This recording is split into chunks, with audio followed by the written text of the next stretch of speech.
Taylor Wright came into the world on April 24, 1984, under circumstances that provided little stability. Her early years were marked by hardship and uncertainty. By the time she reached 13, she had entered the foster care system after being removed from her biological mother. She appeared small and delicate, with unkempt hair, but those who encountered her noticed something else. She had built walls around herself, a necessary defense in a world that had failed her repeatedly. Then, Nancy Murchison entered her life. A neighbor with no obligation to help, Nancy felt drawn to the struggling teenager. She later explained, "I don't know what it was about her, but I just said, you can come stay with us." Taylor moved in with Nancy and her sons, experiencing for the first time what it felt like to have a genuine home where she was protected and valued. During her teenage years, Taylor began to flourish in ways that surprised even those who believed in her. She possessed an unusual quality. Despite her difficult past, she genuinely wanted to connect with people. Acquaintances from that period remember her as warm and sociable, someone who went out of her way to make others feel included. The tough exterior remained, but underneath lived a caring individual who had refused to let hardship harden her completely. As she matured, she carried both qualities with her. She could project strength when needed, but she never lost her fundamental desire for human connection. In North Carolina, Taylor's path crossed with Jeff Wright, a United States Marine. Their relationship started in a way that suited them both. Their initial date concluded with knife throwing at a dartboard. Jeff found himself captivated by her uniqueness. She possessed intelligence, competitiveness, physical strength, and feminine grace simultaneously. They married around 2007, and in 2010, their son Drake was born. Jeff later described Taylor as an exceptional mother, completely dedicated to their child and fiercely committed to providing the stable upbringing she had missed. Taylor also discovered her professional purpose in law enforcement, serving with the Jacksonville Police Department between 2008 and 2013. Deputy Chief Timothy Malfitano would later praise her as brave and spirited, a cherished member of their department. For once, Taylor's life appeared to be on solid ground. When the family relocated to Florida, everything began to change. The marriage that had once brought them together started showing cracks. Arguments became routine. Resentment accumulated. The warmth they had shared cooled into something far less pleasant. They made the decision to divorce during their 10th anniversary dinner, a meal meant for celebration becoming the end of their shared history. What followed would consume Taylor's remaining years and shape the circumstances of her death. The custody battle over Drake became the central fight of both parents' lives. For Taylor, losing daily contact with her son was unthinkable. She had fought her entire life for stability, and now that stability was threatened, money became the other battlefield. Taylor had received $100,000 from a car accident settlement that occurred before her marriage. She considered this money hers alone, not subject to division. The court saw things differently. While the legal battle continued, a judge froze all assets. Taylor faced an impossible decision: comply with the court order or protect what she believed was hers. She chose the latter, withdrawing the money anyway and directly violating the judge's directive. During one heated argument, Jeff called law enforcement. Taylor was taken into custody and charged with battery. Jeff later dropped the charges, but the arrest record remained. News traveled through police circles quickly. When Taylor applied for positions in Florida, she discovered her career was finished. No department would hire her. Without employment or stable housing, Taylor made the most painful decision of her life. She agreed to let Jeff have full custody of Drake. The separation devastated her. She texted her son every single day without fail, clinging to whatever connection she could maintain. The judge, furious about the withdrawn money, ordered Taylor to bring $25,000 to the next hearing, scheduled for September 12, 2017. She had only 4 days after the date she would vanish to produce that money. The weight on her shoulders grew heavier with each passing day. After the divorce concluded, Taylor set about reconstructing her existence. She found work as a private investigator in the Pensacola region, applying skills from her law enforcement days to a new context. She understood how to locate information and interact with people. The work kept her connected to the world she had loved while operating outside the system that had rejected her. She also started dating again, approaching relationships with characteristic openness mixed with appropriate caution. Through an online platform, she encountered Cassandra Waller. Cassandra worked as a school administrator for Escambia County Public Schools. She was established, professional, and steady. Taylor was still finding her footing after the divorce. Despite their different circumstances, they connected deeply. Their relationship had imperfections. Taylor occasionally used drugs, and she had been unfaithful at one point, causing Cassandra significant pain. But they had worked through these issues together, talking, fighting, reconciling, and choosing to move forward as a couple. By September 2017, their commitment had solidified. Taylor was moving her possessions into Cassandra's residence, a significant step representing their shared future. Cassandra later remembered those days with a mixture of happiness and sadness. "My whole birthday weekend was moving her stuff and helping her move," she said. "But I didn't mind because it was like,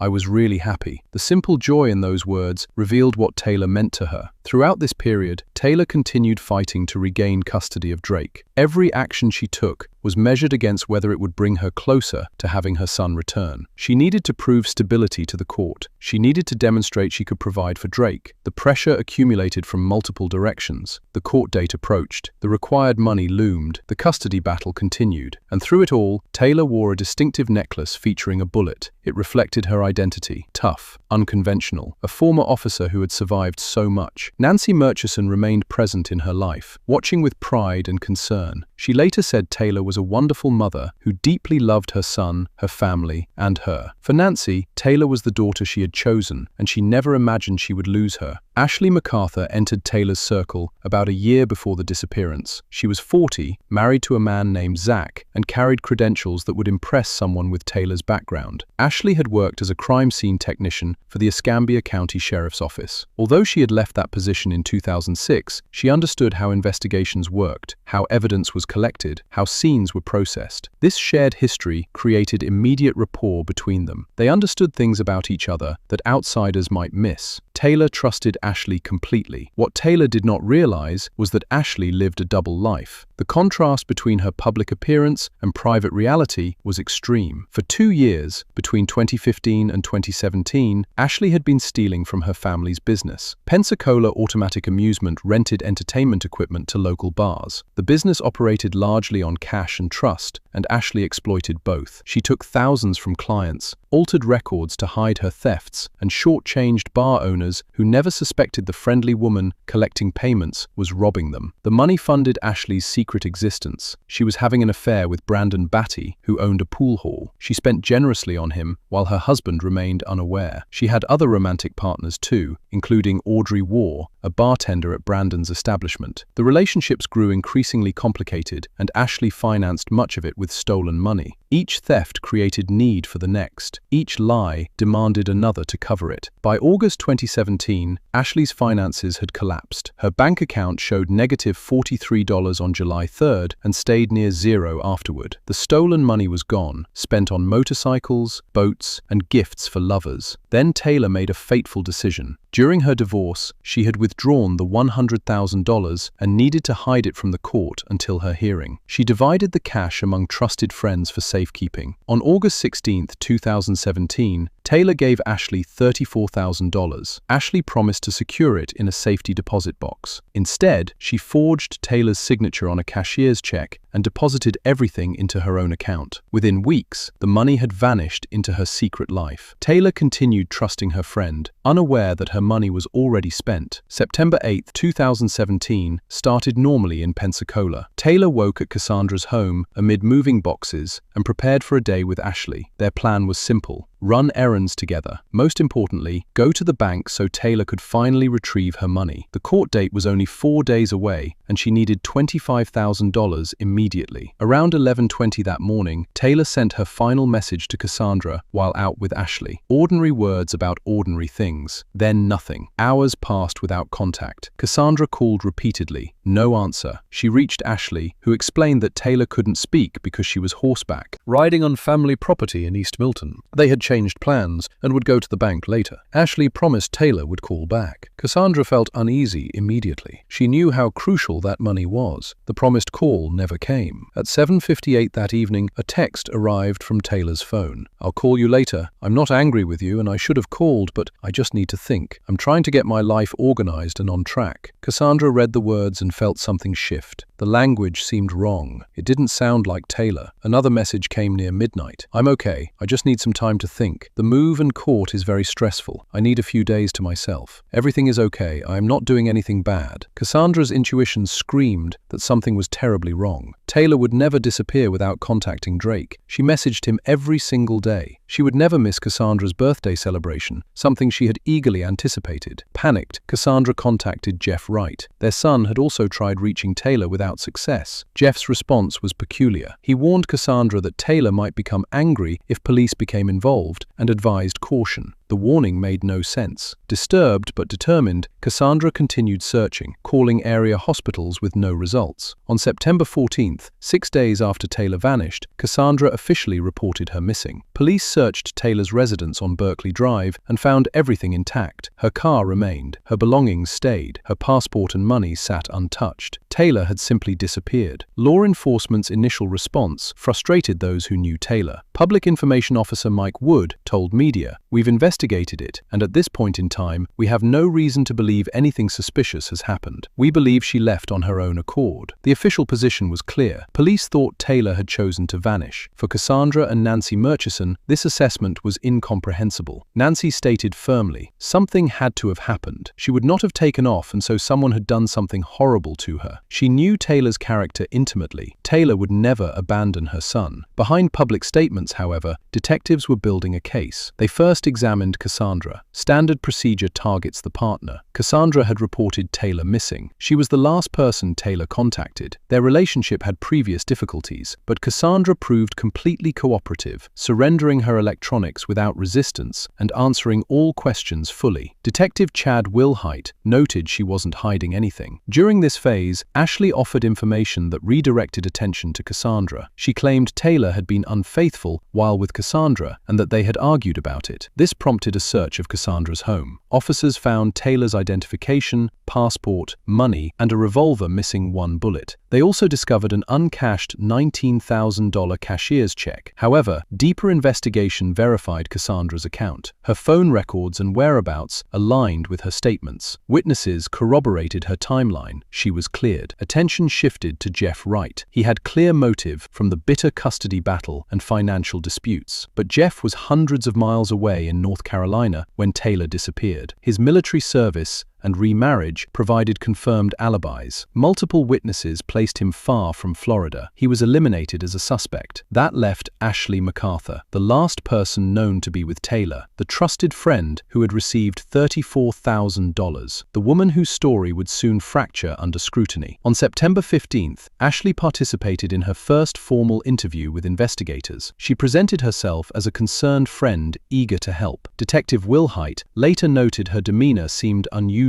She appeared flirty and relaxed, rather than worried about her missing friend. Ashley described September 8th in detail. She had picked up Taylor. They ran errands together. They went horseback riding at her East Milton property for about an hour. They returned to her residence around 4:45. Ashley went inside briefly, and when she emerged, Taylor was gone. She suggested Taylor had taken an Uber downtown and had collected the $34,000 before leaving. On September 16th, bank records destroyed Ashley's credibility completely. They showed that on August 16th, Ashley had deposited a cashier's check for $34,000 into her personal account. The check was made out to Taylor Wright. The signature appeared forged. Further examination revealed Ashley's account had been negative before the deposit and empty within weeks. The money was spent on credit cards, a motorcycle, and gifts for Brandon Batty. Confronted with this evidence, Ashley changed her story. Investigators obtained her phone records, which proved even more damaging. Ashley claimed to have been in East Milton, but cell tower data placed her at the MacArthur family farm on Britt Road during critical times on September 8th. The discrepancy was fundamental. She had lied about where she took Taylor. Additionally, no Uber, Lyft, or taxi service had any record of a pickup at Ashley's address that day. The transportation story was completely fabricated. Surveillance footage showed Ashley at a Tom Thumb supermarket on the morning of September 8th, purchasing beer. More significantly, footage from September 9th captured Ashley at Home Depot buying multiple bags of fast-setting concrete and potting soil. Detectives also discovered Ashley had contacted her cousin on September 8th, asking whether he would be at the family farm. He informed her he would be attending a funeral and the property would be empty. Ashley had deliberately ensured no witnesses would be present. As the investigation progressed, people close to Ashley came forward with alarming information. Brandon Batty, her affair partner, spoke with police. He described how Ashley spent substantial money on him and his business, including purchasing a boat. Then he revealed something that stunned investigators. Ashley had told him, "They'll never find that woman. She's gone." The statement revealed knowledge she should not have possessed if Taylor had simply left voluntarily. 3 of Ashley's friends provided even more disturbing accounts. They reported that Ashley had discussed killing Taylor days before her disappearance. These were not vague conversations, but specific discussions about methods and timing. Audrey Waugh, a bartender and another of Ashley's lovers, testified that Ashley planned to put cocaine in Taylor's beer to cause a fatal overdose. According to Audrey, Ashley said she was going to put it in Taylor's beer. She said this world would be better if Taylor wasn't here, and she wasn't a good person. She was too small to hurt anybody, so she'd just shoot her. 2 additional friends, Alexis Cook and Jessica Wheeler, corroborated this testimony. They stated Ashley had asked them how much cocaine would be lethal. One friend revealed Ashley told her she had attempted to drug Taylor's beer on September 8th, but Taylor spat it out because the taste was wrong. When that plan failed, Ashley resorted to her backup method. She shot Taylor instead. By October, investigators had assembled substantial circumstantial evidence. Motive was clear through financial desperation and theft. Opportunity was established through cell phone records